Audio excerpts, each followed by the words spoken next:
All right, what is up, everyone? My name is Kristen today. It's kind of a different video. I'm coming here with Jamey Baskow. He's one of the leaders from Flyers Nitty Gritty. Jamey, how are you doing? Buddy, how are you? Pretty honored and privileged to come on for your viewership here.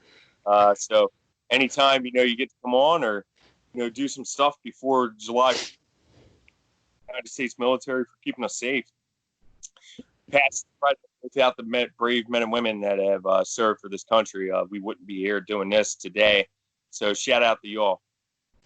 Yeah, man, I appreciate that. And again, thank you for coming on. So, me and Jamey today we're going to be talking about the Black Ace. Who's going to be the Black Ace for the playoffs? Now, this can be, if you do not know, what the Black Ace is. It's basically just another player that would come in and play as a key piece to the roster. And basically, now with everything that's happening with the 2014 playoffs, and the roster getting extended to 28 players, and for the round robin, it could be 30 players and all this stuff. It leads us a lot of questions of who can be on the roster and who's going to be that main guy. So I did the video a while ago. I know, Jamey, you've talked about it before. Who's going to be on this roster? Who can get called up to play for the playoffs now for the Flyers? And there are a lot of options here for the Black Ace. Off of this article that I'm looking at right now, which was obviously a little bit ago, the first candidate that comes up is Mikhail Vorobyev. Now, obviously, he's signed in the KHL and he is not playing in the tournament, so he's kind of off the list. The next person that comes to mind for me is Morgan Frost, and it's kind of just an obvious here. I mean, Frost, he's arguably the best player down in Lehigh Valley right now, one that everybody keeps their eyes on at this point. And honestly, I feel like he's going to be one of the main pieces to this playoff team, and I would love to see Morgan Frost in the playoffs for the Flyers. Yeah. He could definitely be an X factor for sure. Morgan Frost has put together quite a year, 29 points in 41 games played for the Lehigh Valley Phantoms. And at the times when he was inconsistent, it was coming back from two call-ups from the Philadelphia Flyers. And that has to be taken into account because it's a whole different level when you get called up from the AHL to the NHL. And Yeah. then you got to come back and retransition yourself to the AHL, which you may have missed, which he did miss for quite about a month there. And so it's not just an easy transition, say, hey, let me just jump in. No, he potted 13 goals and had 16 assists.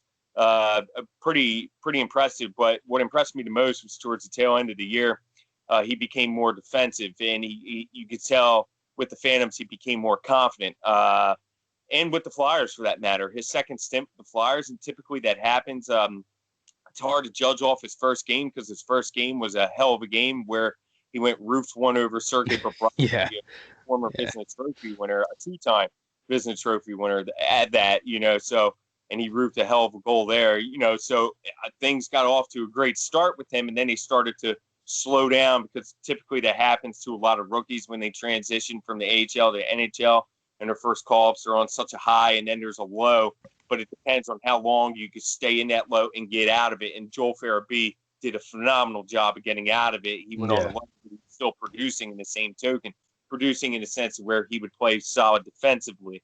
Now, Morgan Frost, he struggled a bit in that area, in that realm during his first stint. Then his second stint with the Flyers was much better, in my opinion. He got better as the games wore on in that second stint and becoming a very solid two-way player, which most Flyers fans and, of course, the top brass knew he would become anyway. So Morgan Frost is definitely an X factor, but there could be many Black Aces. It's Oh not just yeah. Yeah. Exactly. so what I want to say. The roster currently sits at 21. 21. Right now, you take off the two goaltenders from Hart and Elliott because it's unlimited goaltenders. That brings the roster down to 19. JBR is still on IR. He will come off IR. That'll make 20. Depending on Nolan Patrick, he's on LTIR.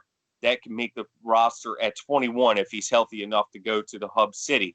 I presume that Nolan Patrick will return for phase 3 because it's training camp. Why wouldn't he? The Hmm. Flyers would have addressed that situation already if he wasn't going to come.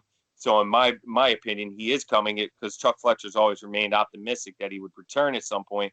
So Nolan Patrick should be there for phase 3, in my opinion. That's no sources, no nothing, but that's just logical off of what Chuck Fletcher was saying and what the Philadelphia Flyers were saying. So that leaves the roster at 21. So you have 7 other players, for that could be Black Aces for sure.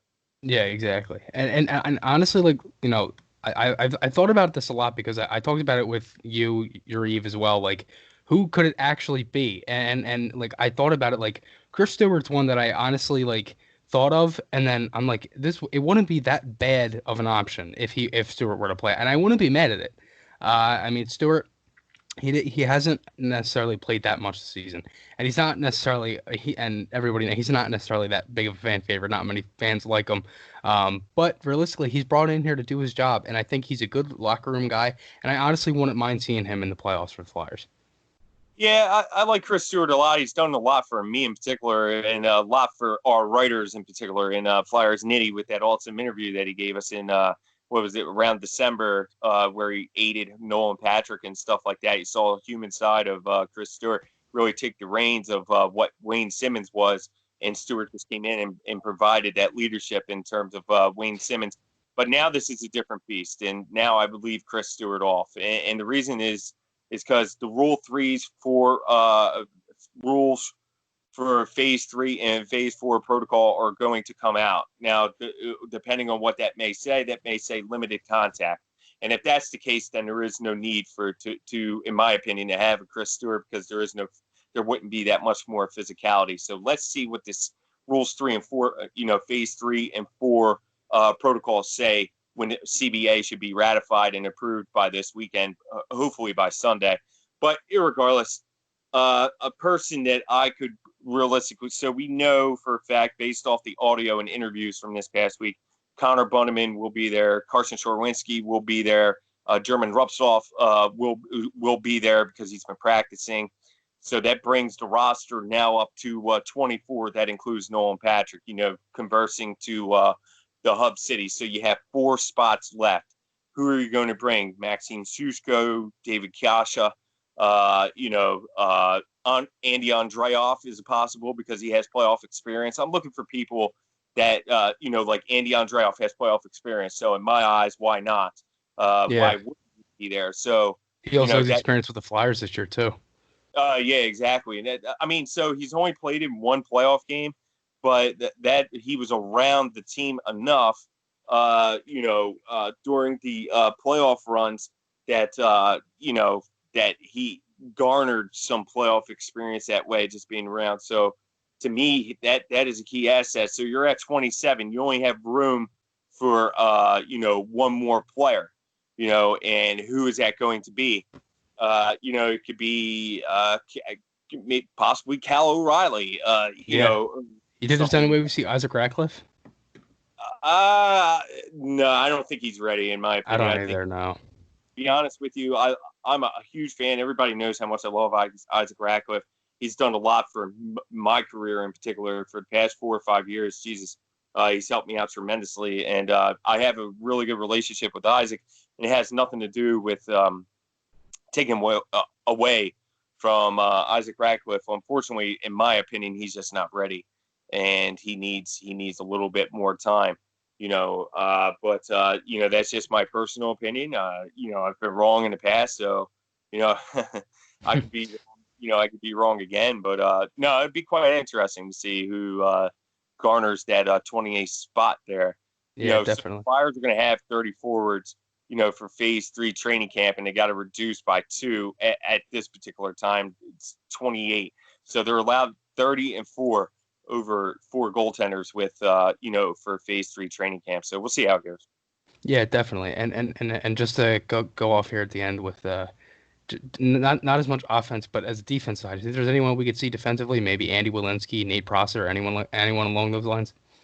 So the only name I'm currently hearing right now, and this could change, is Mark Friedman, and that's because Yeager Zamula is a black ace, and that was according to Bill Meltzer. And Bill Meltzer has a more of an in with the Flyers than myself, obviously, although I get some pretty good info. But so I'm only hearing Mark Friedman's name as being another now, because that would leave them with 9 defensemen. So so they'll take 3 extra defensemen.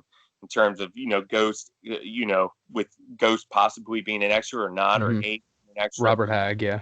And then you have Yeager Zamula as, your 8th, and then Mark Friedman as your 9th, or vice versa. I don't know who they would plug in, but I'm confident in Mark Friedman. So am I. Game. And I'm confident in Yeager Zamula. I don't think the Flyers would just rush him and just throw him to the Wolves. Yeah, I agree with that completely because I think Freeman, he's good enough where he's seen enough of ice where it's like we know what we've seen of him and he's played good. I don't think Freeman even played a bad game this season with the Flyers. And as for Zamula, I think he's going to be perfect. As I told you before, I watched him on the World Juniors. He looked phenomenal.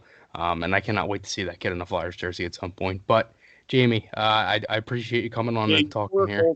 your four goaltenders will be, of course, Carter Hart and Brian Elliott, and Alex Lyon and Kirill Ustimenko. Ustimenko and German Rupsoff came at the same time. They've been working out for the past few weeks. So those are your four goaltenders that they're going to bring to training camp. But just so your viewers know, you have unlimited goaltenders for when they hit the hub cities.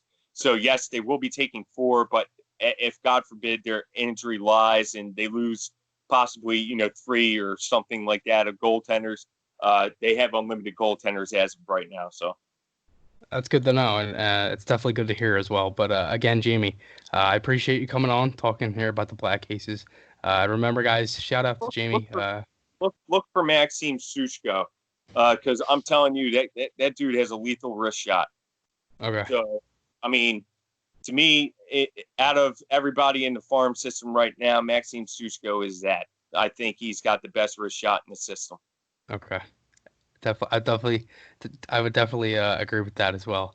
But again, Jamey, remember, guys, please follow Jamey on Twitter, Flyers Nitty, everything. Jamey's one of the best people I've ever worked with, and I'll continue to say that for a long time. But again, Jamey, thank you for coming on. I appreciate it. Remember, guys, podcast, articles, those links are on my channel. Hope you guys enjoyed this one. I'll see you guys in the next one, and goodbye.